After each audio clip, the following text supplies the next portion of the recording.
Bueno, vamos a ver. La enseñanza se llama la vergüenza, arma mortal o herramienta positiva. Preguntémonos acerca de la vergüenza. ¿Cuándo una persona siente vergüenza?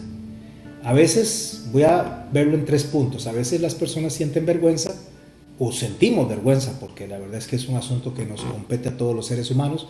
Nos da vergüenza cuando hemos cometido algo indebido, cuando ha pasado algo deshonroso y nos vemos descubiertos, o a veces no nos vemos descubiertos, pero trae una vergüenza a nuestra vida el haber hecho algo indebido, el haber hecho algo deshonroso. También en otros casos hay gente que tiene vergüenza por timidez solamente, gente que es muy tímida. María, bienvenida María, qué gusto, con Leito y la familia. A veces la vergüenza viene por timidez, porque hay gente que es muy tímida y todo le da vergüenza. Si está comiendo en público tiene vergüenza, si se le cae algo tiene vergüenza. Es un asunto más de timidez que algo que se haya hecho de manera dolosa. También la tercera forma en que nosotros podemos tener vergüenza es cuando hacemos el ridículo. Yo no sé si a usted le ha pasado que en algún momento ha hecho el ridículo y tal vez se ha caído en público o se le ha caído algo, no sé, algo que haya hecho con torpeza y de manera accidental. Eso trae vergüenza también. Pero son los temas a los cuales en los cuales voy a estar hoy, sino que vamos a hablar acerca de la vergüenza vista desde la óptica bíblica como herramienta del enemigo para atacarnos, la vergüenza. Para empezar a hacer el marco de lo que vamos a aprender hoy, Moisés nos registra a nosotros 3 efectos inmediatos de la caída del hombre, 3 efectos que al hombre le recurren una vez que le falla a Dios, desobedece a Dios y Satanás toma posición en la vida del hombre durante esa caída. Las 3 experiencias que Adán y Eva recibieron consecuencia de la caída y que acompañan a la humanidad toda la vida, o sea, nos acompañan toda la vida, son 3. La culpa, la vergüenza, pero no la vergüenza de timidez ni haber hecho el ridículo, sino la vergüenza de haber hecho algo deshonroso, que es el primer punto. Y también, como consecuencia de la caída, tenemos el miedo. Tome nota, por favor. La culpa, la vergüenza y el miedo. El problema es que la vergüenza se puede manejar en dos áreas. Una, delante de las personas, y otra delante de Dios. Tener vergüenza delante de Dios por lo que hemos hecho, o tener vergüenza delante de las personas por lo que hemos hecho. La primera, que es tener vergüenza delante de Dios, esa nos lleva a nosotros al arrepentimiento. Nos lleva a nosotros a cambiar nuestras actitudes. Pero la vergüenza que tenemos delante de los hombres usualmente es por ver nuestra reputación afectada, porque se dieron cuenta que somos personas incompetentes, o que somos personas dolosas, o que somos personas que hacemos cosas incorrectas. Eso nos causa vergüenza porque esa es la reputación. Entonces esta vergüenza básicamente no me lleva al arrepentimiento. Esta vergüenza lo que me lleva a mí es a tener más vergüenza sobre vergüenza y empezar a hacer actos tratando de tapar eso que hice malo. La vergüenza delante de Dios es que me avergüenzo por haberle fallado. Eso sí me lleva a cambiar. Pero vamos a hablar de los tres connotaciones que acabo de hablar, del resultado de la caída de Adán y de Eva, que nos afecta a nosotros hasta la fecha, que es culpa, vergüenza y miedo. En los versículos 12 y 13 del capítulo 3 del libro de Génesis, ellos experimentan la culpa y eso les produce una autojustificación que es automática del ser caído. O sea, la autojustificación es echarle la culpa a los demás de lo que yo hice malo. Eso no es vergüenza, eso es básicamente una respuesta de la persona, una respuesta automática, es una autodefensa, está metida ahí, está intrínseca en el ser humano. Vea lo que dice en los versos 11 y 12 y 13 del capítulo 3. Y Dios le dijo: ¿quién te enseñó que estabas desnudo? Préstele atención a esta parte de la desnudez, porque alrededor de eso vamos a hablar de la vergüenza de Adán. ¿Quién te enseñó que estabas desnudo?, le pregunta el Señor. ¿Has comido del árbol que yo te mandé, no comieses? O sea, ya Dios había dado una instrucción y Adán falla esa instrucción, pero en lugar de aceptar la responsabilidad, tiene la respuesta inmediata, la autodefensa, la autojustificación que el hombre por lo general tiene que es echarle la culpa a otra persona. No aceptar su responsabilidad, no aceptar su culpa, sino que echársela a otra persona, el primero que se le presente por delante. Y el hombre le respondió: la mujer que me diste por compañera me dio del árbol y comí. Entonces Jehová le dijo a la mujer: ¿qué es lo que has hecho? Y la mujer, ¿a quién echó la culpa? A la serpiente. La serpiente me engañó y yo comí. Ahí vemos la autodefensa que tiene el ser humano. La defensa es culpar a los demás. Esto es importante porque si vamos a hablar de la vergüenza, vamos a hablar también del efecto que esta causa.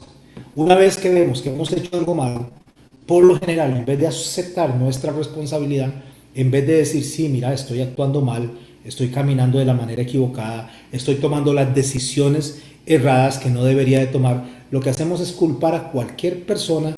Podemos culpar a las personas, podemos culpar las circunstancias, podemos culpar al gobierno, podemos culpar al país en que vivimos, a la temperatura, al agua, todo menos nosotros. Eso es una reacción natural, no buena, pero sí natural. No digo no buena porque no es correcta, pero sí es natural. O sea, es del ser humano caído, del hombre pecado, que reacciona autodefendiéndose, justificándose en la demás persona, de las demás personas. Por eso es que usted ve que usualmente cuando el ser humano trata de autojustificarse, busca a alguien que sea aparentemente más malo que él y así entonces se siente bueno. De ahí que cuando alguien es un asesino, el que solamente es ladrón, ve al asesino como malo, pero no se ve él como malo. Pero resulta que el que es ladrón lo está viendo la persona que es impuntual y ve al ladrón como malo, pero el impuntual no se ve como malo porque no soy como el ladrón. O el impuntual, el que lo ve al impuntual, ejemplo, el que es murmurador, al impuntual no lo ve. Y ahí va. Es una escala de valores que el ser humano tiene tratando de acusar al otro de lo que yo hice, tratando de justificarme para no sentirme tan mal. Pero hablemos de Adán y Eva, hablemos de la desnudez de ellos antes de seguir con esta charla hasta llegar a David y Goliat, porque usted me va a decir que tiene que ver David y Goliat con esto. Bueno, es la parte de la forma en que Dios me pone a enseñar a mí, entrelazando mensajes para poder traer una verdad bíblica y de ahí poder nosotros aprender de esas verdades bíblicas. En el verso 7 del capítulo 3, cuando Adán y Eva son descubiertos, ellos se ven avergonzados, porque estamos hablando de vergüenza, se ven avergonzados por estar desnudos. Vea lo que dice el verso 7.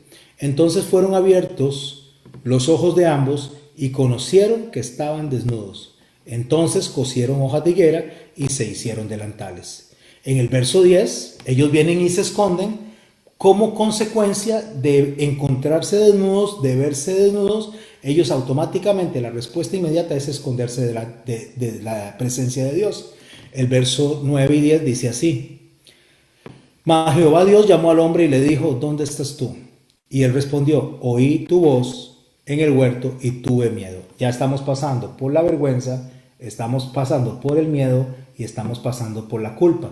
Son las tres herramientas que Satanás usa para alejar a las personas de Dios. Porque lo que dice es eso justamente: ¿dónde estás tú? Porque él está escondido y le responde: oí tu voz, lo cual nosotros cuando hacemos lo incorrecto, cuando nosotros venimos y hacemos algo que nos produce vergüenza, nosotros sabemos que Dios nos llama la atención, nosotros sabemos que la conciencia que Dios nos puso nos llama la atención, pero en lugar de enfrentar la responsabilidad, nos escondemos. De alguna manera nos escondemos de las personas, nos escondemos en nosotros mismos, tratamos de guardar eso y de ocultarlo en nosotros, pero eso jamás va a quedar oculto porque es algo que nos está atacando. Y eso que está oculto, que nos está atacando, se llama culpa. Esa es la culpa que Satanás usa para avergonzarnos. Y eso nos produce miedo. ¿Por qué le produjo miedo? Le dice: porque estaba desnudo. Lo que pasa es que Adán estaba desnudo y no era la primera vez que la Biblia menciona que él estaba desnudo, sino que ya lo había mencionado. En el verso de Génesis 2:21 podemos leer: entonces Jehová Dios hizo caer en sueño profundo a Adán, y mientras éste dormía, tomó una de sus costillas y cerró la carne en su lugar. De la costilla de Jehová Dios tomó del hombre, hizo una mujer y la trajo al hombre. Dijo entonces Adán: esto es ahora hueso de mis huesos, carne de mi carne. Esta será llamada varona porque del varón fue tomada. Por tanto dejará al hombre a su padre y a su madre y se unirá y serán una sola carne. Y escuche lo que dice el verso 25. Y ambos estaban desnudos, Adán y su mujer, y no se avergonzaban. ¿Por qué quise leer todo esto? Porque resulta que cuando Dios los crea, cuando Dios viene y les da el aliento de vida, ambos estaban desnudos y no se avergonzaban. Pero ¿qué fue lo que dijo Adán cuando el Señor lo llamó y le dijo, ¿dónde estás tú? Tuve miedo porque estaba desnudo. Es un poco extraño esto. Y le voy a decir por qué es extraño. Extraño si no lo estudiamos, por supuesto, que es algo que estamos haciendo en este momento. Extraño porque primero dice que estaban desnudos cuando los creó y no se avergonzaban. Pero una vez que caen en pecado, una vez que sienten esa culpa, tienen miedo porque estaban desnudos. ¿Cuál es la diferencia entre la desnudez que tenían cuando fueron creados y la desnudez en la cual se encuentran en ellos en ese momento delante de Dios? Porque es obvio que no es la misma desnudez, puesto que una no los avergonzaba y la otra sí los ponía en vergüenza. Bueno, la primer pareja, en su estado de inocencia, en su estado de perfección, en su estado de santidad, ellos estaban desnudos, es lo que dice en Génesis capítulo 2, allá en el verso 25. Pero estaban desnudos ¿de qué? En ese estado de inocencia, en ese estado de perfección, en ese estado de santidad. Ellos estaban desnudos de vestiduras humanas, o sea, de vestidos confeccionados por seres humanos y no se avergonzaban. Pero la desnudez que van a ver más adelante no es esta física, porque no es esa la que ellos están mencionando ahí. De hecho, no es la desnudez física, la de sus cuerpos, la que los hace esconderse, no es la que los hace huir, no es la que los hace tener miedo. Entonces, ¿cuál es la verdadera desnudez que Adán y Eva hace que se vean expuestos a tal grado de esconderse de Dios? Leo el verso 7 de Génesis 3. Entonces fueron abiertos los ojos de ambos y conocieron que estaban desnudos. Entonces cosieron hojas de higuera e hicieron delantales. Si bien es cierto que se están haciendo delantales porque están viendo su desnudez física, el problema fue la desnudez del alma. La desnudez que se produce a consecuencia de un corazón con culpa, de un corazón con vergüenza. Porque la pregunta que surge es esa justamente. Si estaban desnudos antes de pecar, ¿por qué se avergüenzan ahora que pecaron? ¿Cuál es la diferencia que hay entre lo uno y lo otro? Yo les quiero decir a ustedes e invitar que vayamos al Salmo 104, los versos 1 y 2, para poder entender cuál es la desnudez que ellos tenían, de que se habían visto desprotegidos a tal grado que se escondieron de Dios. En el Salmo 104, en los versos 1 y 2, leemos así. Verso 1. Bendice alma mía a Jehová. Jehová, Dios mío. Mucho te has engrandecido. Te has vestido de gloria y de magnificencia. Y préstele atención al verso 2 de ese mismo Salmo 104. Dice así, el que cubre de luz como de vestidura, que extiende los cielos como cortina. ¿Qué es lo que está vestido el hombre desde el principio? ¿Cuál fue la primera vestimenta que tuvo el hombre de la cual, siendo despojado, se avergonzó? Bueno, la que dice aquí, en el verso 2. ¿Cuál es la vestidura de Dios? Dice que el que cubre de luz como vestidura. Lo que está hablando es que el hombre de la vergüenza, o se avergüenza no de su cuerpo básicamente, sino de haber sido quitado de esa vestidura de luz que tiene el cuerpo. O sea, fueron desprovistos no de las vestiduras humanas, sino que fueron desprovistos de la gloria de Dios que los cubría. En el Salmo 8, los versos 3 al 5, dice así, cuando veo los cielos, obra de tus dedos, la luna y las estrellas que tú formaste, digo, ¿qué es el hombre para que tengas de él memoria?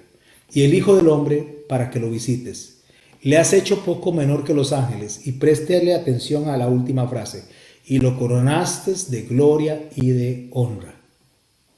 O sea, en el contexto de la creación, lo que nos está enseñando a nosotros es que Dios tenía cubierto al hombre de gloria y de honra, de la gloria de él, de la cual fueron desprovistos una vez que cayeron en culpa, cayeron en vergüenza, y eso les produce miedo. O sea, el esplendor del manto glorioso que cubría a Adán y a Eva les fue quitado por la caída. ¿Cuál es el mensaje de hoy? La vergüenza. ¿Cuál es el mensaje? ¿Cómo Satanás utiliza eso para atacarnos? En Romanos 3:23 es donde nos muestra a nosotros cómo es que el hombre fue desprotegido de esa gloria, o fue quitada esa gloria que le era como un escudo contra todo lo que estaba en su alrededor. Dice en Romanos 3:23, por cuanto todos pecaron, dice, están destituidos ¿de qué? De la gloria de Dios, de esa protección, de esos vestidos, de eso que le fue quitado al hombre desde el principio. Por eso es que Adán, cuando pecaron, entonces, una vez que le es quitada la cobertura que tenían de Dios, de la gloria de Él, entonces viene y rige un patrón en el ser humano. ¿Cuál es el patrón que rige en el ser humano? La culpa, la vergüenza y el miedo, que es lo que vamos a hablar. O sea, pierde las vestiduras de gloria y queda vestido de culpa, queda vestido de vergüenza y queda vestido de miedo. Por eso es que Jesús, cuando habla de los fariseos, Él dice, si vuestra justicia no fuera mayor que la de los fariseos, dice, y de los escribas, no entraréis en el reino de los cielos. Está hablando de la justicia, justamente de esa protección, de esa seguridad que está cuando nosotros somos cubiertos por el Señor, cuando somos protegidos por el Señor. Voy a leer el Salmo 91 solamente voy a leer el primer verso para que nos dé el mensaje correcto. El que habita al abrigo de Dios, el que habita al abrigo del Altísimo, morará bajo la sombra del Omnipotente. Diré yo a Jehová, esperanza mía y castillo mío. ¿Qué es lo que hace el estar bajo el abrigo de Dios? ¿Qué es lo que hace estar bajo la gloria de Dios? ¿Qué es lo que hace estar bajo la cobertura de Dios?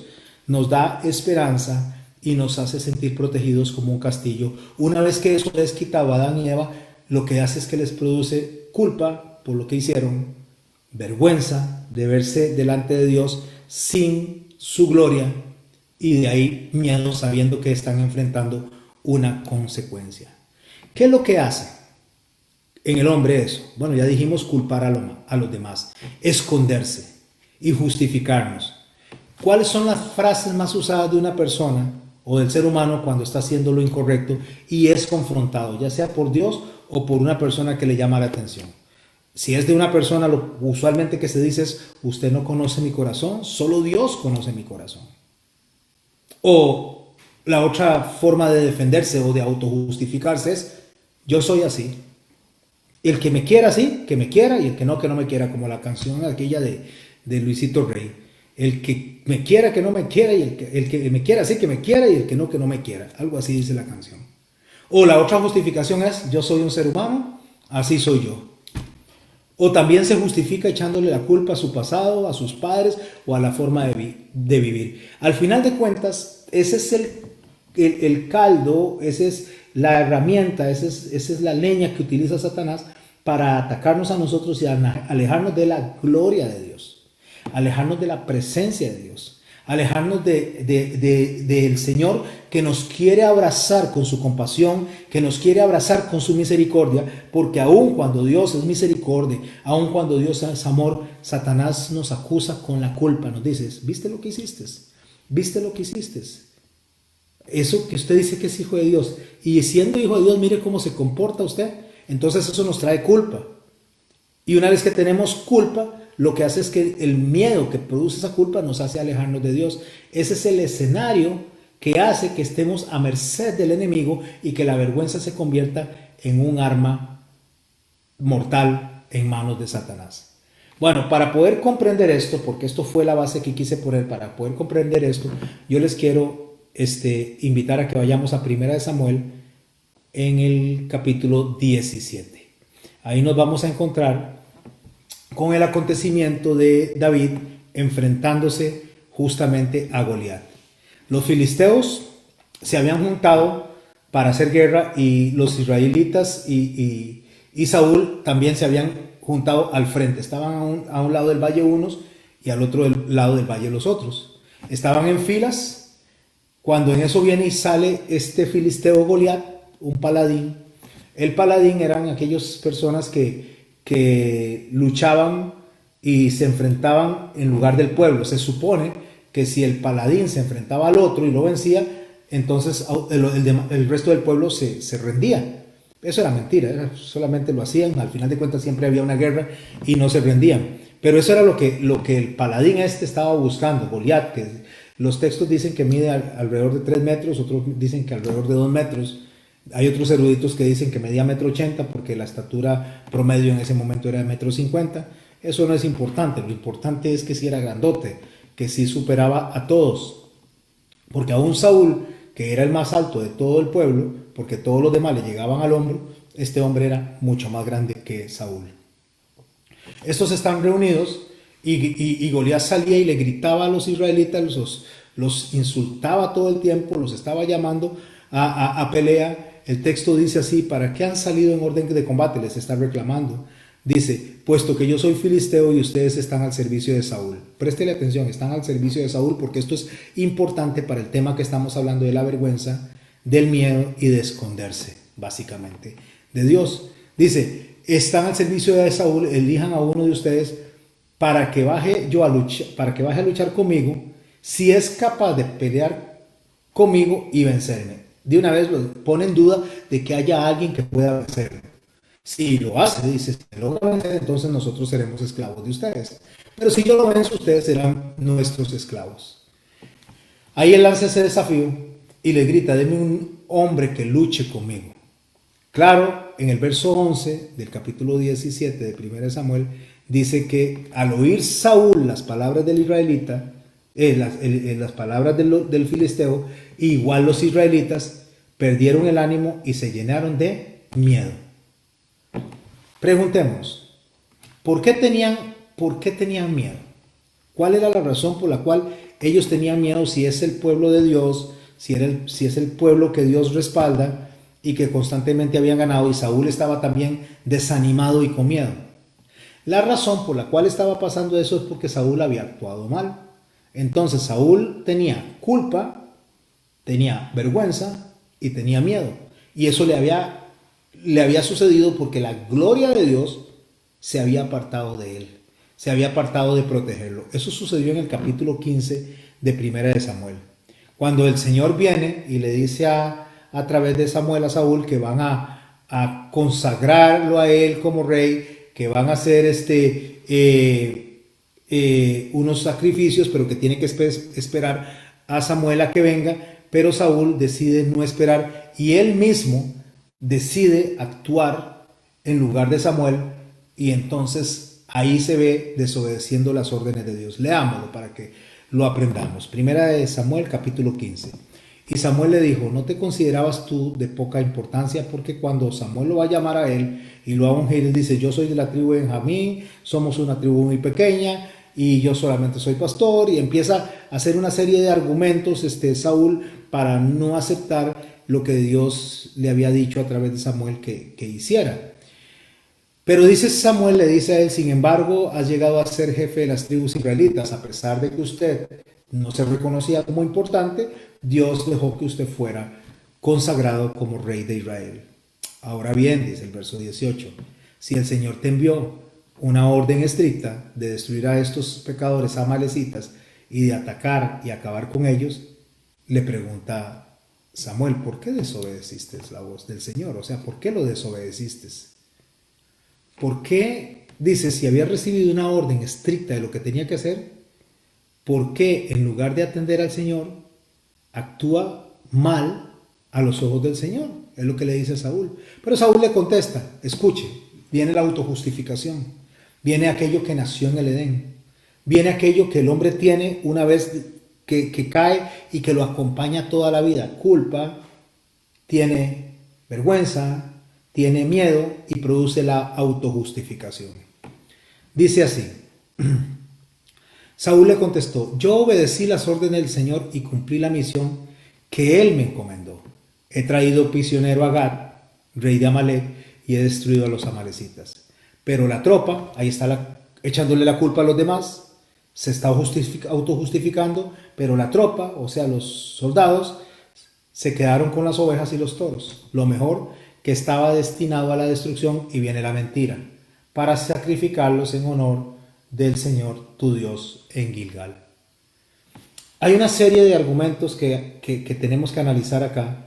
El primero, que él dice que está haciendo lo correcto, cuando bien en su interior él sabe que no es así. Él está justificándose delante de Dios, está justificándose delante de Samuel, diciendo de que lo que él está haciendo está bien. Él estaba autoconvencido de que lo que él estaba haciendo estaba bien, a pesar de que iba contrario al carácter de Dios, porque Dios le había dado una orden a él y le había dicho lo que tenía que hacer y él desobedeció a eso. Una vez que se autojustifica, una vez que dice yo estoy haciendo lo correcto, le echa la culpa a los demás. Y no solo le echa las culpas a los demás, sino que entonces viene y para tratar de aplacar a Samuel, le dice que lo que ellos están haciendo es para sacrificarlo a Dios. Ahí ya viene la manipulación, viene una serie de cosas que nacieron todos por la culpa que tenía. Recuerde que estamos en la batalla con David y Goliat. Solamente estoy tratando de ver o tratando de enseñarles a ustedes por qué Saúl no quería pelear con Goliat. Porque había perdido la cobertura, porque había perdido el vestido, porque había perdido el respaldo de Dios y ya Dios lo había desechado. Entonces en el verso 22 del capítulo 15, recordando esto para irnos al capítulo 17 de Primera de Samuel, entonces Samuel le dijo, más le agrada a Dios que le obedezcas y no que ofrezcas sacrificios y holocaustos. Más vale obedecerlo que prestarle atención. Bueno, debido a esto es que Dios viene y desecha a Saúl por la desobediencia, por ponerse a él antes que Dios, por poner sus decisiones, por querer justificarse. Como Saúl fue desechado por Dios, como Saúl fue apartado del propósito de Dios, porque Saúl fue desvestido, o sea, se le quita esa gloria, se le quita ese acompañamiento que Dios le está dando, fue desvestido, se ve con vergüenza, igual que le pasa o le pasó justamente a Adán, y se esconde dentro de su miedo, se esconde dentro de su culpa, se esconde dentro de su propio pensamiento y se aleja de Dios. ¿Qué hace la culpa? ¿Qué hace el miedo? ¿Qué hace la vergüenza? Alejarnos de Dios porque nos da miedo confrontarnos con Dios. Ese fue lo que le pasó a Saúl. Entonces Saúl está enfrente de la batalla, David está escuchando lo que está pasando allá, pero Saúl no se enfrenta a Goliat porque tiene miedo. Veamos el verso 16 del capítulo 17, nos regresamos a la historia de David y Goliat. Mientras tanto, aquel filisteo salía a provocar a los israelitas por la mañana y por la tarde, y así lo estuvo haciendo durante 40 días. ¿Qué es lo que hace esta figura de Goliat? Lo que nos enseña a nosotros es cómo la culpa ataca a la persona todos los días, durante 40 días, en la mañana y en la tarde. ¿Para qué? Para producir vergüenza. Para que nosotros digamos, uy, pero ¿por qué hice esto? En la mañana y en la tarde. Cuando dice en la mañana y en la tarde, no es para que usted piense en una hora específica, sino que la traducción correcta sería todo el tiempo. Todo el tiempo la culpa está atacando a la persona. Si usted, por alguna razón, usted me está escuchando hoy y usted ha hecho algo que no fue correcto, si usted tomó decisiones incorrectas en el pasado, si usted lastimó a las personas, usted o yo, pero quiero hablarlo en usted para que se identifique con este mensaje. Y si hoy está viviendo cosas o estamos viviendo cosas que son consecuencias de nuestros actos anteriores, por la mañana y por la tarde, durante 40 días, lo que significa es todo el tiempo, por un tiempo prolongado o todo el tiempo que Satanás pueda, nos va a estar acusando. Nos va a estar diciendo, si no fuera por lo que hiciste, no estarías pasando por lo que estás pasando. Si no fuera porque te metiste en esas hipotecas, no estarías viviendo lo que estás viviendo, fue culpa tuya. Si no fuera porque hiciste lo incorrecto y pasaste más tiempo del necesario con X persona, no hubieras caído en lo que caíste, entonces por esa razón ahora estás pasando lo que estás pasando. Y así justamente resulta que Satanás constantemente está acusando a la persona, está diciendo a la persona lo que hizo. Entonces esa culpa que la persona tiene le empieza a agobiar y lo empieza a desanimar. Todo el tiempo. Es como un martillo que lo está machacando y le está diciendo, ves lo que hiciste, ves lo que hiciste, ves lo que hiciste. Y eso produce vergüenza. Pero esa vergüenza no es una vergüenza que nos lleva al arrepentimiento, porque es una vergüenza delante de los demás, que fue el problema que tuvo Saúl. Saúl tenía vergüenza de que los demás vieran que había perdido el favor de Dios. Hasta le dice a Samuel, le dice, vamos, iré conmigo y sacrifiquemos para que el pueblo vea que está sacrificando conmigo. O sea, él estaba más preocupado por su reputación que por Dios. Estaba más preocupado por eso. Resulta que Satanás eso justamente lo que hace con nosotros. Satanás viene y nos ataca a nosotros, no puede atacarnos directamente, pero nos ataca en la mente. Nos dice, esto fue lo que hiciste, esto fue lo que hiciste. Esa vergüenza que produce hace que nos alejemos. Y por miedo a lo que viene, nos escondamos de la presencia de Dios. El verso 17 del capítulo 17 de Primera de Samuel, cito y continúo leyendo. Estoy hablando del escenario que está viviendo David delante de Goliat. Un día Jesé le dijo a su hijo David, Jesé es Isaí o Jesé es el papá de David, toma unos 20 litros de trigo tostado y estos 10 panes y llévalos pronto al campamento, a tus hermanos. Llévate también a estos 10 quesos para el comandante del batallón. Mira cómo están tus hermanos y tráeme algo que compruebe que están bien. ¿Qué fue lo que el papá de David le está diciendo? Llévele comida a los hermanos a ver cómo están. Esa es la orden. Solo esa orden tiene David. Vaya a donde sus hermanos, lléveles comidita y me viene y me dice cómo están. En el verso 19 dice que mientras tanto Saúl y los hermanos de David y todos los israelitas estaban en el valle de Ela luchando contra los filisteos, el escenario que hablamos hace un rato está al frente de los filisteos, está al otro lado Israel y Saúl, y el filisteo está saliendo a gritarles todos los días durante la mañana y durante la tarde, durante 40 días, amenazándolos y pidiéndoles que levanten a alguien que lo ataque, que vaya a pelear contra él. Bueno, el papá de David le dice que vaya y lleve comida a sus hermanos y que le diga cómo están. Entonces el verso 20 dice que el día siguiente David madrugó, dejó las ovejas al cuidado de otros, se puso en camino, llevó las provisiones que su papá le había llevado, llegó al campamento y cuando estaba en el campamento, cuando estaba dispuesto a salir, dice que escuchó los gritos del filisteo. Escuchó donde gritaba constantemente. Porque mientras él estaba hablando con los hermanos, preguntándoles que cómo estaban para llevarle a su papá la noticia de si estaban bien o estaban mal, y él empieza a oír esos gritos del filisteo, entonces una vez que él está en eso, él presta atención y ve al filisteo que sale de las filas de los enemigos y desafían a Israel y desafía al rey Saúl. Entonces, en ese momento que David escucha eso, le dice a Saúl, nadie debe desanimarse por culpa de este filisteo. O sea, no deberían de sentirse como se sienten por culpa del filisteo o por razón del filisteo. Pero si nosotros analizamos el texto, no era por razón del filisteo, sino porque Saúl se sentía desprotegido. Porque Saúl sabía que no tenía el favor de Dios. Porque Saúl había hecho lo contrario a lo que Dios le había mandado. Saúl sabía que lo que había hecho era contrario y que Dios no lo iba a favorecer. Entonces tenía miedo de que lo mataran.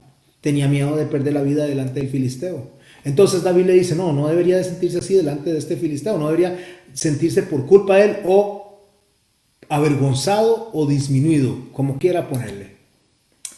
Y le explica a David a él por qué razón no debe de sentirse así. Dice, porque yo, un servidor de su majestad, hablando de Saúl, iré a pelear contra él. No tenga miedo, le dice. No tenga miedo, no tenga vergüenza, no tenga culpa. Yo, mira, rey, yo voy a ir a pelear contra este señor. Entonces Saúl le dice, ¿cómo va a ir usted solo? Dice. O sea, eres un hombre joven, era un niño prácticamente.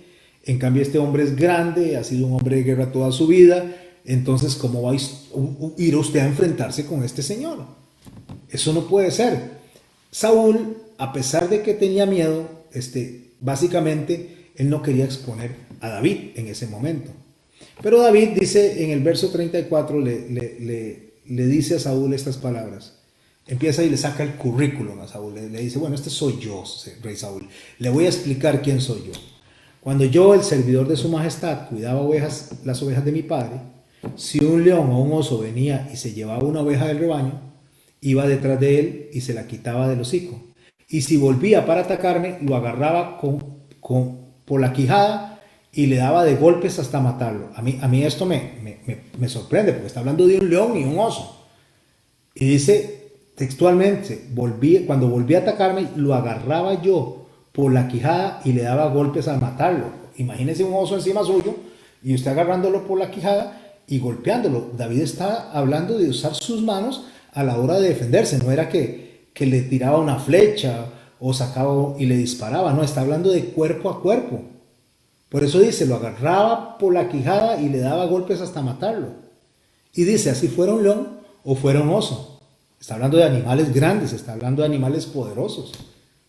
Yo no sé, me parece más estar escuchando la historia de Sansón que la historia de David. Porque es interesante que él está hablando de que él está cuerpo a cuerpo luchando con este. Ahí tenemos a ese grandote. Ahí tenemos a ese hombre que aparentemente mide como 3 metros. Ese no, me está llamando la atención, en este caso a Saúl y en este caso al pueblo de Israel. Les está sacando de frente la culpa que ellos tienen adentro, especialmente Saúl, de haberle fallado a Dios y de verse desnudo delante de Dios y delante del pueblo y delante de todo el mundo, porque ya él sabía que había sido desechado por Dios. Entonces David le hace ver a él y le saca ese currículum. Fuera león o fuera oso, este servidor, hablando del mismo, lo mataba. Es vacilón, o es interesante como le dice, ya este filisteo pagano le va a pasar lo mismo. Piense esto. David viene y dice que él se agarró con el oso y se agarró con el león, lo agarraba de la quijada y lo golpeaba y lo mataba. De la misma manera voy a hacer con él. Exactamente le va a pasar lo mismo que al oso y lo mismo que al león. Pero ¿cuántos años tenía David? Tenía como 17 años, estaba jovencito, era un hombre bajito, era rubio, es lo que dice el texto, ahora lo vamos a ver. Imagínense lo que puede medir un león en cuanto a peso y tamaño y un oso. Lo mismo le va a pasar a este. El Señor, dice, me ha librado de las garras del león y el oso también me librará de las manos de este filisteo. Entonces Saúl le dijo, anda pues, que el Señor te acompañe. Y ahí, ¿qué le está diciendo él? Él le está diciendo que Dios lo ha librado. Saúl sabe quién es Dios, indiferentemente si no fue obediente, pero sabe quién es Dios, y si él está diciendo y poniendo a Dios de frente, bueno, vaya, que Dios lo acompañe. Si usted ha peleado y Dios lo ha defendido, pues, y ahí entregue a ese filisteo. El filisteo a su vez se acercaba poco a poco a David cuando él sale a pelear con él. Y cuando se le acerca a David y lo vio que era jovencito, dice que era bajito, bien parecido, no lo tomó en serio, o sea, no le dio importancia. Más bien le dice, ¿acaso soy yo perro? Dice, para que vengas a atacarme con palos. Y enseguida dice, maldijo a David en el nombre de su Dios, Dios de los filisteos. Entonces le dice, venga aquí para darle su carne, está hablándole a David, venga para aquí para darle su carne a las aves del cielo y a las fieras. Lo que el filisteo le está diciendo, aparte de estarles gritando, aparte de estarlos amenazando, aparte de estarlos avergonzando, lo que el filisteo le está diciendo, venga para matarlo y hacerlo pedazos y dárselo a las fieras, a los aves, o sea, yo voy a acabar contigo, le dice a David, porque usted es muy pequeñito, usted no puede conmigo. No olvidemos que Saúl está ya avergonzado, no olvidemos que todo el pueblo está con miedo, que han sido desprotegidos, que perdieron esa gloria que Dios le había dado a Saúl, que lo respaldaba por haber sido desobediente. ¿Se acuerdan de alguien desobediente que hablamos al principio? Que Dios le dijo, de esto sí y de esto no. Una vez que desobedece, la vestimenta queda completamente desnudo y la gloria de Dios se aparta de él. Estamos hablando de Adán. Es una historia que se repite, de ahí es que viene el enlace y el deseo que hagamos una conexión en cuanto a conducta. Pero David no tenía ese problema que tenía Saúl, porque David básicamente no tenía una factura que cobrársele. Él lo único que había hecho era apacentar a las ovejas. Más bien, los hombres lo trataban por menosprecio porque era el menor de toda la familia, de todos los hermanos. Una vez que el enemigo le grita estas cosas a él y lo amenaza y lo hace sentir mal, David le contesta a Saúl: tú vienes contra mí con espada, lanza y jabalina. O sea, le está diciendo, usted viene con cosas humanas, usted viene con armas humanas, y con estas armas usted viene a atacarme a mí. Pero yo, ahí viene la contraparte, pero yo voy contra ti. Escuche, en el nombre del Señor Todopoderoso, el Dios de los cielos, el Dios de los ejércitos de Israel, a los que tú has desafiado. Lo que David hace aquí es algo increíble, que lo que hace es cubrirse de gloria, cubrirse del poder de Dios, cubrirse del respaldo de Dios, porque le dice, usted viene con armas humanas y yo vengo contra usted en el nombre, autoridad. La autoridad significa cobertura, la autoridad significa abrigo, la autoridad significa taparse, cubrirse con el Señor. Leo el Salmo 91. El que habita al abrigo del Altísimo, la cobertura, la gloria de tener a Dios respaldándonos. El que habita al abrigo de Dios morará bajo la sombra del Omnipotente. Y diré yo a Jehová, esperanza mía y castillo mío, mi Dios en quien confiaré. Escuche lo que escribe el salmista, en este caso David. Él te librará del lazo del cazador, de la peste destructora. Con tus plumas te cubrirá, debajo de sus alas, cobertura, gloria, protección, estarás seguro. Escudo y adarga es su verdad. No temerás al terror nocturno, ni a saeta que vuele de día, ni a pestilencia que ande en oscuridad, ni a mortandad que en medio del día destruya. Convicción tenía David. David tenía convicción de que está siendo respaldado, siendo cubierto por la gloria de Dios, por la bendición de Dios.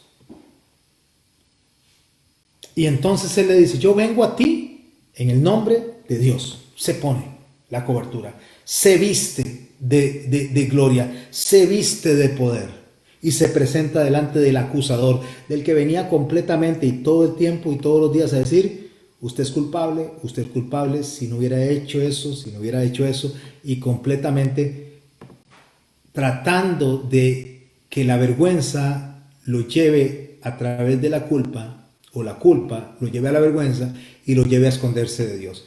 David no acepta eso, David no recibe eso, David no le compra esa historia a Goliat, como usted y yo no deberíamos de comprarle la historia a Satanás, de la misma manera que se la compró a Adán, echándole la culpa a los demás. ¿Sabe cómo la historia se cae delante de Satanás? ¿Sabe cómo Satanás pierde esas armas?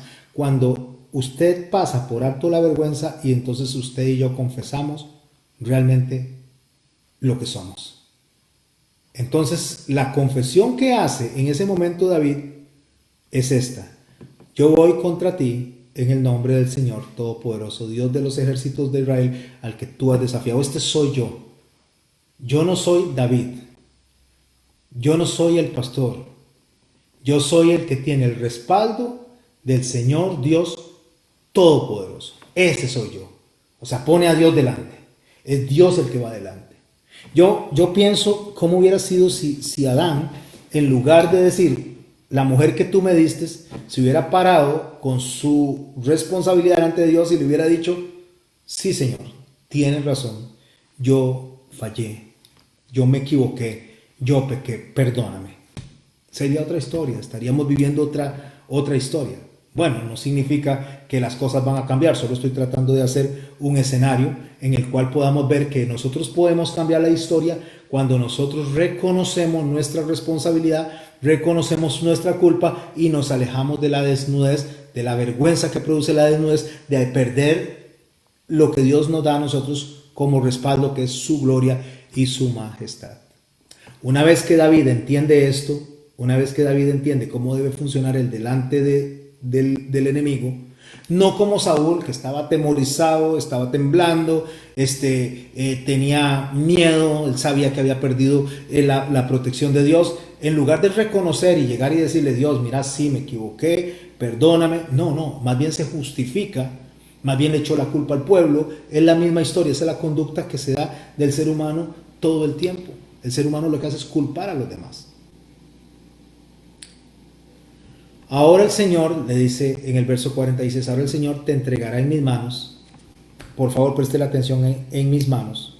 Aunque Él va a usar una piedra para atacarle a Goliat y le va a dar en la frente, está hablando de sus manos. O sea, lo que Él dijo anteriormente, ¿se acuerdan? Que agarró al león por la quijada y agarró al oso y a golpe los mató en mis manos. Para usted y para mí podría ser muy sencillo, muy simple tomar eso así o a la ligera. Un muchachito de 17 años, bajito, jovencito, peleando contra un oso, peleando contra un león con las manos. Entonces él le dice a ese hombre, le dice, ahora Dios te entregará en mis manos y hoy mismo te mataré y te cortaré la cabeza.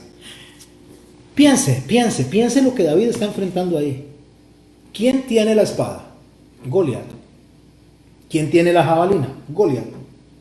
¿Qué tiene David? Una Honda. Y no es una moto, ¿verdad? Una Honda. Eso es lo que tiene. La espada está al frente. La jabalina está al frente. La lanza está al frente. Todas las armas están al frente. Las tiene el enemigo.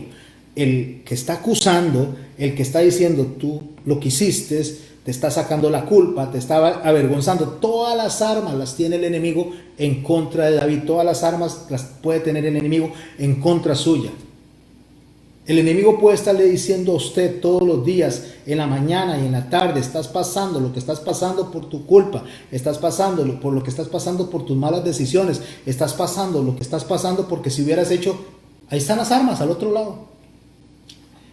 No al lado de David, no al lado suyo, no al lado mío. Están las armas del lado del enemigo. Pero David le dice, con esas armas que usted tiene, con las mismas armas que usted tiene, dice que Dios me va a entregar a usted en sus manos, con esas mismas armas le voy a cortar la cabeza. O sea, la manera de pensar. La cabeza significa la manera que usted piensa, en la cual me hace avergonzar a mí, con eso yo le voy a matar. Yo le voy a cortar su cabeza. Y no solamente la cabeza, los cadáveres del ejército filisteo, o sea, lo voy a matar a usted y voy a matar a todos esos también. Los cadáveres del ejército filisteo se los voy a dar a las aves del cielo y a la tierra. Lo mismo que le había dicho, de la misma manera que Goliat le había amenazado a él cuando le dijo, le voy a echar tu cuerpo a las aves y se lo voy a echar a las tierras. Le dice, eso voy a hacer con ese ejército que está a la par suyo, con ese ejército filisteo. Usted tiene las armas, pero con sus armas yo le voy a cortar la cabeza. Con sus mismas armas yo voy a hacer que usted quede esparcido aquí todo ese ejército. Con sus mismas armas. Yo quiero hacer una pausa aquí antes de leer el resto del texto y hablar un poquito de David y hablar de la vergüenza. Quiero hacer una pausa aquí. Cuando usted hace algo malo y lo esconde porque le da vergüenza, se esconde porque tiene vergüenza, porque la culpa le produce esa vergüenza y le da miedo y se esconde. Mientras esas armas estén del lado del enemigo, el enemigo va a estar usando esas armas para atacarte constantemente. Pero una vez que usted saca las armas y se las quita al enemigo, como reconociendo y diciendo, sí, eso hice, sí es cierto, me equivoqué, sí tomé malas decisiones, lo que debí de haber hecho no lo hice, y reconoce su pecado delante de Dios y delante de las personas a las cuales usted ofendió, las personas a las cuales usted agredió, a las personas a las cuales usted hizo sentir mal. Una vez que usted hace eso delante de Dios y de las personas, usted le quita las armas al enemigo, pues ya no tiene armas que utilizar, ya no tiene nada con qué acusarlo, ya no tiene con qué venirle todos los días y todas las mañanas. Decía un señor un día de estos, hace poco me comentaba, que está pasando por una situación económica muy difícil, que su esposa no sabe, que su esposa piensa que todo está bien, porque él le ha mantenido oculto eso a su esposa, y eso lo está matando, eso lo tiene avergonzado, eso lo tiene en depresión, eso lo tiene a él muy mal, porque su esposa no sabe que están pasando cosas difíciles, para ella todo está bien.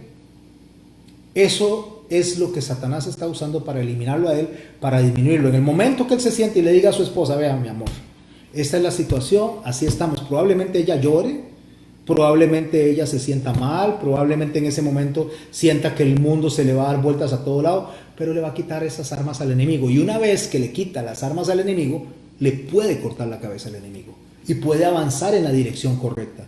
Porque una vez que se avanza en la dirección correcta, entonces la gloria de Dios, el poder de Dios, en el nombre del Señor Dios Todopoderoso, el Dios de los ejércitos de Israel, nos respalda porque le quitamos las armas al enemigo que nos acusan. Ya no tiene con qué acusarnos. Está todo totalmente expuesto. Está desarmado el enemigo y con sus mismas armas le voy a cortar la cabeza. Por eso David dice que así el mundo sabrá que hay Dios en Israel. Y que Dios no salva con espada ni con lanza, sino que el Señor salva con el Espíritu de Dios. ¿Por qué? Porque primero viene y nos hace una transformación dentro de nosotros, nos cambia a nosotros para que podamos enfrentar con una mente diferente, ya con no con vergüenza, ya no con culpa, sino sabiendo que sí hicimos lo que estaba mal, pero ya pasó. Ya no tengo por qué estarme lacerando, no tengo por qué estarme atacando, ya eso quedó en el pasado, ya eso murió. No tengo que aceptarle al enemigo que me acuse por eso, de lo que ya Dios me perdonó y de lo cual yo debo de perdonarme también ya, para enfrentar diferente la vida. David, póngale atención a esto, no era un hombre impresionantemente o con un físico impresionante. Ni siquiera parecía que fuera rey, porque era un muchachito. Ni siquiera los hermanos lo respetaban. Pero tuvo algo muy importante. Confió en Dios más que en sí mismo. Confió en el poder de Dios más que en sí mismo. No confió en sí mismo, sino que confió en Dios. Y con eso se enfrentó él a Goliat. De esa manera lo enfrentó. Para cerrar este mensaje, quiero llamar la atención de su corazón, quiero llamar la atención a través de este texto, o de dos textos con los cuales voy a terminar, para que usted haga una reflexión en su vida. ¿Qué es lo que el enemigo está utilizando en su vida que le avergüenza, que le produce culpa y que hace que usted quiera esconderse, pensando que escondiendo las cosas, que metiéndolas debajo de la alfombra, va a resolver el problema? Yo le invito a usted a que después de esta prédica, usted se siente y reflexione y diga, es hora de sacar la basura del basurero y tirarla a la calle. De dejar de tener esa basura oculta en mi casa. Si usted tiene algo que decirle a su esposa, que tiene que limpiar de su casa y de su corazón, límpielo. Confíe en Dios. No le crea al enemigo de que usted va a tener y va a pasar por momentos difíciles. Tal vez sí, pero no para siempre, porque una vez que usted saca todo y usted dice todo, como en este señor, y le diga a la esposa, sí, tenemos problemas económicos, sí, esto es lo que tenemos, ahora enfrentémoslo juntos. Porque cuando usted viene y usted oculta algo, usted va a tratar con otra mentira y con otra mentira y otra mentira, tratar de que esa culpa y esa vergüenza y ese miedo no salgan a la luz. Pero cuando usted le corta la cabeza al enemigo, cuando usted viene con sus mismas armas, lo elimina, porque con las mismas armas, con el mismo daño, con el mismo pecado, usted llega y dice, sí hice esto. Se acabó. Ya no tiene armas. Ya no tiene cómo amedrentarte. O usted, mujer, cuando usted tiene algo que hacer, que tiene que decirle a su esposo, si sus hijos están haciendo cosas y usted se las está escondiendo a su esposo y cada vez usted ve que sus hijos están haciendo más y más y más lo malo y se están alejando de Dios y se van a perder, en el momento que usted le dice a su esposo, esto está pasando. O usted, hijo, cuando usted ve que usted cayó en situaciones incómodas, en situaciones deshonrosas, y usted le dice a su papá y a su mamá, sentémonos, mire, esto me está pasando, necesito salir de esto, necesito su ayuda, necesito su dirección, necesito que vayamos delante de Dios, que es el Rey de Reyes y el Señor de Señores, para que me quite esta culpa, me quite esta vergüenza y pueda salir adelante. Una vez que usted hace eso, ya Satanás no tiene armas contra usted. Se acabaron las armas. Romanos 8:33 dice, ¿quién acusará a los escogidos de Dios? Pregunta Pablo, ¿quién acusará a los escogidos de Dios? Y da la respuesta, Dios es el que justifica. O sea, ¿quién lo puede acusar a usted? ¿Quién lo puede amedrentar a usted como Goliat? ¿Quién lo puede hacer que se sienta avergonzado como le pasó a David si Dios es el único juez que es el que dice lo que es correcto y lo que es incorrecto? Y una vez que usted viene delante de Dios y le presenta a Él su pecado, le presenta a Él lo que usted tiene guardado en su corazón, lo que tiene escondido ahí, lo que le produce vergüenza porque le atrae culpa, una vez que usted expone eso delante de Dios, Dios le dice, ¿quién es el que acusa a los escogidos de Dios? Dios es el que justifica. Y si Dios justifica, entonces ahora ¿quién lo va a condenar? Es la siguiente pregunta en el verso 34. ¿Quién es el que condenará? O sea, una vez que usted le expone a Dios y le dice, aquí está, ¿quién me va a condenar? Y le contesta Pablo, Cristo es el que murió, más aún el que también resucitó, el que además está a la diestra de Dios, hablando de autoridad, y también intercede por nosotros. Resuelva su problema. Tome el teléfono, confiese que usted falló y déjeselo en las manos a Dios, no tenga miedo. No tenga miedo porque el amor que Dios tiene por nosotros lo llevó a la cruz. Porque el amor que tiene Dios por nosotros hizo que muriera y derramara hasta su última gota de sangre. Por eso es que Pablo dice, ¿quién nos separará del amor de Cristo? O sea, lo que Él nos va a dejar de amar menos porque usted diga, sí, me equivoqué. Porque usted tenga que presentar delante de quien sea que tenga que presentar y dice, sí, lo he estado haciendo mal. Consecuencias, sí hay consecuencias, pero créale a Dios. Créale a Dios que Dios es el que va a interceder delante de su arrepentimiento y delante de la corrección que usted quiere hacer de su corazón. Créale a Dios, no le crea al enemigo, no le crea a ese que le está gritando todos los días, durante 40 días, diciéndole que usted no es nada. Que por culpa suya usted está afectando a su familia, que por culpa de lo que usted hizo usted afectó todo su futuro. No le crea al enemigo porque el futuro suyo está en las manos de Dios. No está en las manos de Satanás, ni siquiera está en manos de sus errores. Ni siquiera está en las manos de sus errores porque el control completo de su vida lo tiene Dios. Y si usted enfrenta esta batalla en el nombre del Rey de Reyes, en el nombre del Príncipe de los ejércitos de Jehová, esta batalla, en nombre de Él, usted puede con sus propias manos destruir al enemigo. Por eso es que el Señor dice, ¿quién nos separará del amor de Cristo? ¿Quién? Y pregunta Pablo, tribulación, angustia, persecución, hambre, desnudez. Desnudez. Cuando está hablando de la desnudez, no solo está hablando de la desnudez física, sino, ¿quién me va a separar del amor de Cristo? ¿El hecho de que yo me haya equivocado? No. No. ¿Sabe qué me separa? Cuando me escondo. Pero cuando yo me expongo y le digo, sí Señor, yo fallé, y usted se expone a las personas que les falló y usted les dice, sí me equivoqué, le quitó las armas a Satanás. Le quitó las armas de la culpa y automáticamente eso se convierte en algo positivo y entonces usted dice, ahora sí, voy a enfrentar y voy de frente para resarcir este daño. Sí, me equivoqué. Listo. Se fue la vergüenza, se fue la culpa y el miedo lo tiré a la basura. Como está escrito, por causa de ti somos muertos todo el tiempo. ¿Por qué somos muertos todo el tiempo? Porque renunciamos a nosotros para que Cristo crezca en nosotros, para que Cristo sea el que se exalte dentro de nosotros, para que sea las respuestas de Cristo las que nos saquen adelante. Por eso es que estoy seguro, dice Pablo, que ni la muerte, ni la vida, ni ángeles, ni principados, ni potestades, ni lo presente, ni lo porvenir, ni lo alto, ni lo profundo, ni ninguna cosa creada nos podrá separar del amor de Dios, que es en Cristo nuestro Señor. Pero pastor, es muy fácil decirlo. Es muy fácil decirlo. Es muy fácil decirlo porque usted no sabe que yo soy débil. Muy fácil decirlo para usted porque usted no sabe que yo soy tan tonto y he tomado pero tan malas decisiones que ahora estoy afectando a mi esposa, estoy afectando a mis hijos. No sabe, pastor, que yo soy tan tonto que caí en esto y ahora estoy arrastrando tantos problemas porque de ahí yo soy, ¿cuáles son las excusas? Un ser humano. Porque yo soy así. Porque yo soy débil. Pablo en 1 Corintios capítulo 4, en 2 Corintios, 4, verso 7 nos dice a nosotros que no es por nosotros, sino por lo que Cristo hizo en nosotros, que vamos a ganar la batalla. Pero tenemos este tesoro en vasos de barro. ¿Qué es este tesoro? La gloria de Dios.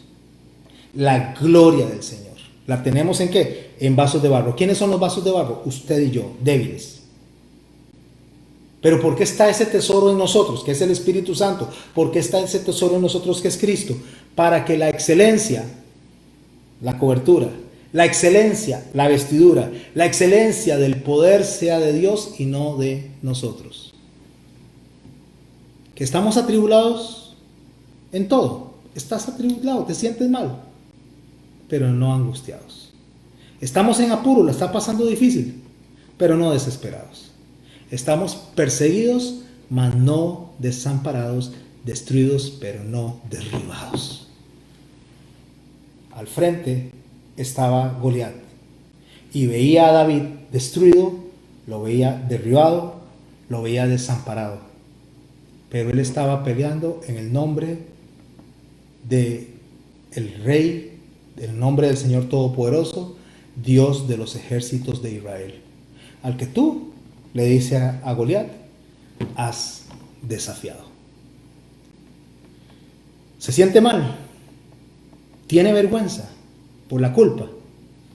Dígale a su corazón y a su alma, háblele, grítele al alma mía, grítele a su alma, dígale, yo voy a salir adelante, yo voy a levantar la cabeza en el nombre del Señor Dios Todopoderoso, en el nombre del Dios de los ejércitos de Israel. Y dígale a Satanás, al que tú has desafiado, porque soy un hombre libre, porque soy un hombre perdonado, porque soy una mujer libre, porque soy una mujer perdonada, y las cosas viejas pasaron y aquí todas son hechas nuevas. Empiece a construir, porque lo viejo quedó atrás y ahora vamos de frente a construir lo nuevo. ¿Y sabe qué fue lo viejo que quedó atrás? La vergüenza que produce la culpa. Ahora viene lo nuevo. ¿Qué es lo nuevo? La gloria de Dios manifiesta en usted y en mí. Manifiesta en nosotros. ¿Cuál es la gloria de Dios? La gloria de Dios, que es gracia en descenso, es nuestro Señor Jesucristo, que vino a morir para que usted y yo seamos libres. Y ya no seamos acusados, como fue acusado ese pueblo todos los días durante 40 días. Levántese, ya, levántese de ahí, levante la cabeza, sacúdase las rodillas, sacúdase las vestiduras, levántese y ya no llore, deje de llorar, deje de lamentarse, levántese y diga lo que dijo Pablo, por lo cual estoy seguro, y con esto cierro, que ni la muerte, ni la vida, ni ángeles, ni principados, ni potestades, ni lo presente, ni lo porvenir, ni lo alto, ni lo profundo, ni ninguna cosa creada, incluyéndome a mí mismo, me podrá separar del amor de Dios que es en Cristo Jesús, Señor nuestro. Oremos, mis hermanos. Gracias, Padre Santo. Gracias por venir a nosotros hoy, Señor, con un mensaje de esperanza, de consuelo. Sabemos, Señor, que arrastramos culpa. Sabemos que la culpa nos produce vergüenza. Y la vergüenza, Señor, nos aleja porque tenemos miedo.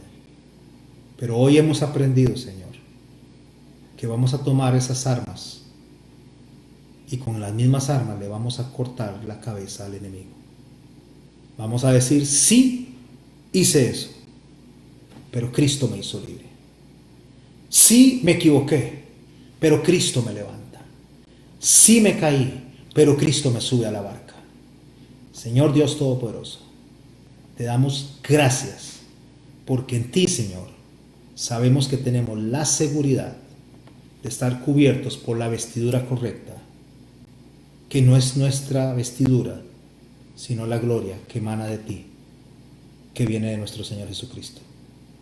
En el nombre del Padre, del Hijo y del Espíritu Santo, ayúdanos, Señor, ayúdanos a reconocer nuestro pecado y a dejar eso de lado para empezar a construir nuevamente sobre el propósito para el cual me has traído a este mundo. Amén y amén. Ay, mis hermanos, me encanta la palabra de Dios, me encanta. Los que quieran la prédica, prueba de fe que hicimos hace un rato, nada más me dice: Max, ahora se la mando. Termino esto y se la estoy mandando.